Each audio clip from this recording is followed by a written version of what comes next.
Welcome back to the shop. Today is a really big day. I'm going to cut this thing up. We're going to clean up everything on the back of the truck. And I just got back from the steel yard and I got 3 sticks of 2x2 3/16. I meant to get 1.5 like I used here originally, but I think I can make it work. We'll start out, clean up these. I gotta chop this thing in half. Let's start cutting all this stuff off. That's a little better. I just wanted to take a second and say thank you to everyone for actually watching these videos. Everyone who's subscribed to the channel, left a like, a comment, all that. We really appreciate all of it. Oh man, look, I just go through these blades like crazy. Look at how bent they are. But the important thing here is that you can just fix them yourself and then you save a couple bucks that way. I can afford to just be buying blades all the time. Anyways, I want to apologize if I seem kind of weird in this video, or maybe I'm a little off, a little stressed or anything. In addition to us having to move shops next month, so I only have 30 days to actually get this rear section of the truck done, I'm also getting increasingly worried that I'm going to get called back up to active duty. I was a medic with the light infantry for 4 years, and I don't time out of my inactive ready reserve time for another 3 months, so there's a pretty good chance it's going to happen. It all just kind of depends on when, if it's before we move, after, is it during it? I don't know. It just kind of, it's crazy how you're not busy and then everything adds up all at once.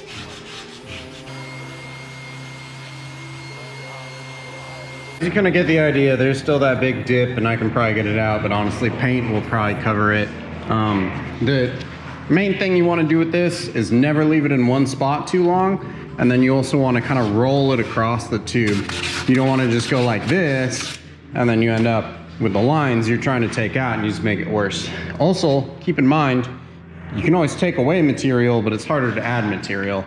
So I don't really care about that. There's going to be a tube landing there anyways, so I probably didn't even need to do that much. Anyways, yep. Bottom straight piece is the straightest thing on the entire truck, and that's what I'm going to base everything off of. And then you can also see this fuel cell mount actually angles back by about 2 degrees. And so what that does is the fuel pickup is in this back corner right here. And it makes it so that the gas is always sitting where the fuel pickup is, so you never starve and run out of fuel. So I'm gonna keep that at that angle and then try and build everything else kind of flat, but whatever. Yeah, so let's see. Go through, cleaned up that. Gotta cut those apart. I gotta clean that up. And then I'll flatten this thing out. This will be the level of, actually this is just about ride height.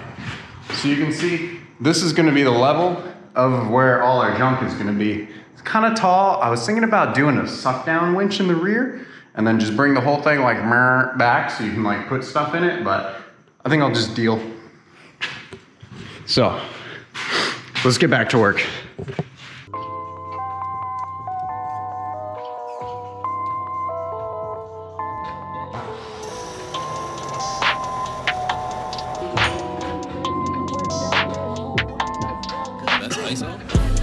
Rack it up, I got a bit of the bank to make me a safe house. Shake it up, she got her hands on her knees and she bringing the cake out. Smoke it up, I got some gas, some packs, I'm up in the greenhouse. Ball it up, I'm with the gang, we taking shots off the rebound. Fucking my post to say now, I've been humble too long, yeah. Tell them all to stay calm, yeah. Tell them all to move on, yeah. Fucking my post to say now, they be lost in the sauce, yeah. Took a loss, that's your loss, yeah. Had to get my point across, yeah. Heard them lasers talking at it, we don't pay that no mind. Didn't need to watch them know that I'll be here in no time. Put a candle on it, had to tell them they could blow mine. Lights, camera, action, ayy. I came through and notched these bad boys, and then I had to take a little bit out of the bottom of the notch. I used an 1 3/4 hole saw, and then this is 2-inch tube, so that's why there's kind of this weird stuff left on either side, which I was worried wouldn't work, but since this is 2-inch, there's an 1/8 inch on either side of the 1 3/4 hole, and then it's 188 wall, so you actually still have, I had to shave a little bit off in order for it to actually fit on the tube, so I think that's gonna be plenty to hold it on. I'll give it a little better bevel, but check it out. You can see the fitment is okay. Oh, this is hard to hold with the camera. Nope. You can see that's pretty decent. I'll fine tune it a little bit still, but I don't know. That's pretty good. So this is how it comes straight out. You can see it's got these pretty big walls on either side. And so this one just kind of needs chopped down to like there, and then this one will be fine.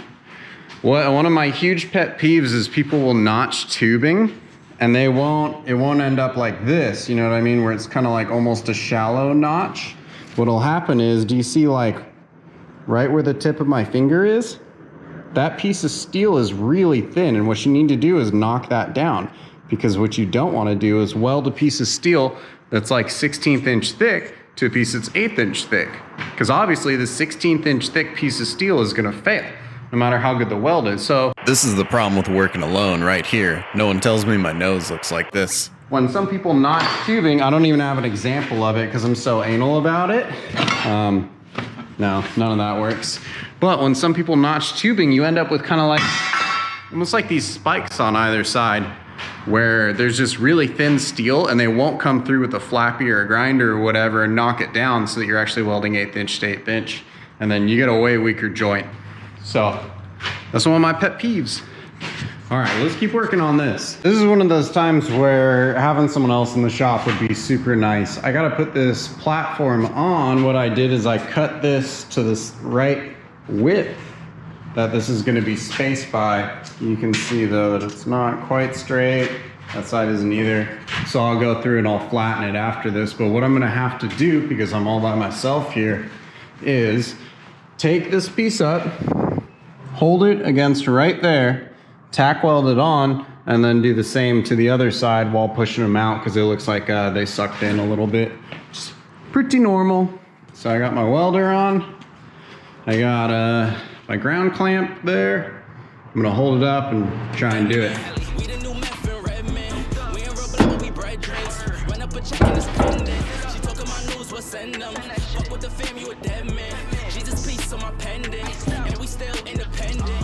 So yeah, we trending. Watch what you say, don't offend them. They keep in the real, they commend them. People like what you don't, but I ain't trying to be dependent. I need money never ending. I'm talking 100%. I need the only you run it.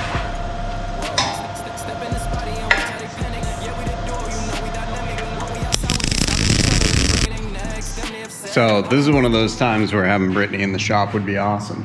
But you can see I've got essentially this section tacked on both sides. It looks pretty good. And now what I'm gonna go and do is I'm gonna measure from this corner to that corner and that corner to that corner.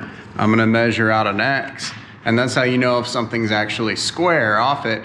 And then I'll also adjust it up and down. I only did that one small tack weld. That way you can kind of bend it around it and just weld it in once you're finally set on your position. So that's probably like the #1 thing. I'm not sure why I look at this one though. See how porous it is? I didn't clean back there enough. So, live and learn. I think the other side came out fine though, because I did clean. Yeah, see this one's okay, because I welded on the clean part. So, I'll go through and hit that with a flappy before I actually weld it. So I got these guys on. These can probably come off now.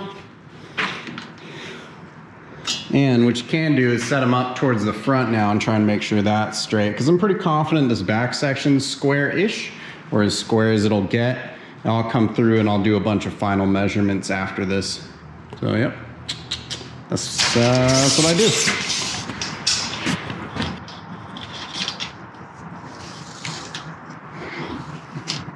Six.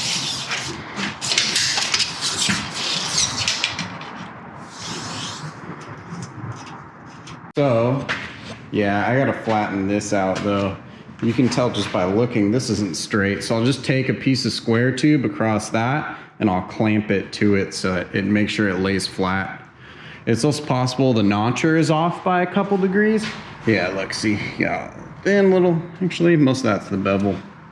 That's not bad. So now I'll come through and I'll find a known point. So like this corner, I'll measure from there to there, and then I'll also measure from there to there, and I'll do the same on the other side and compare them, and then I'll move it around until I know for sure it's straight, because this is kind of the most important part of the whole thing. And I want to make sure that it for sure strikes on the air bump pads. So what I can do is I can use a bob and make it plumb. Let me get one of these thingies.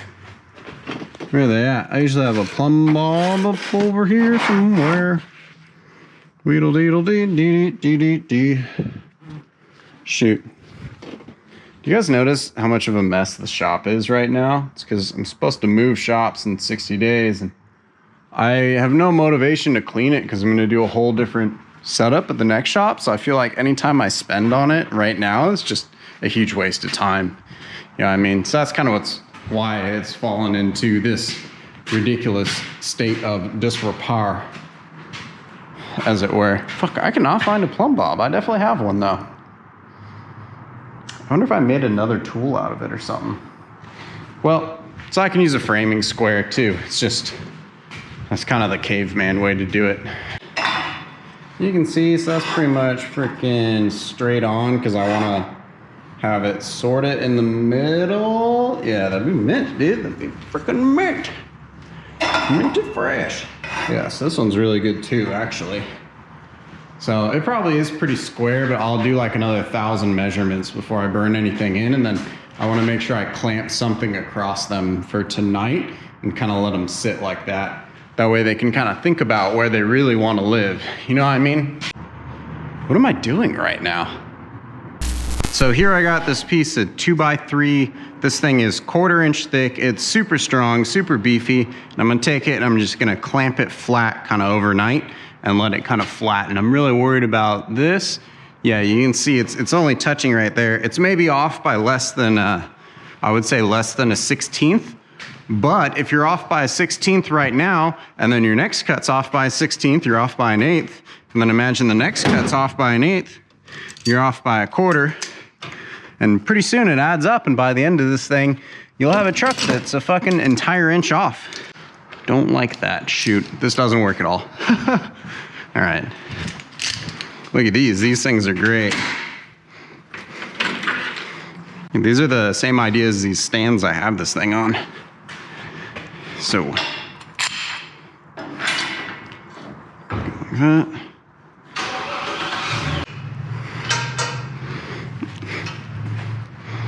So there's that. That also helped to hold it kind of like side to side. You know what I mean? I think this is all I'm getting done today, but I think we made pretty good progress. I got the whole thing framed out, cleaned up. I might even go through and actually weld some of that stuff after I clean it up a little more. So this is cut intentionally long in case I need it to be a little longer. I still haven't figured out really where the fridge can live. Hopefully it can sit in between these things, kind of in a depression, and then with some slides right there. So that's all I got. See you tomorrow.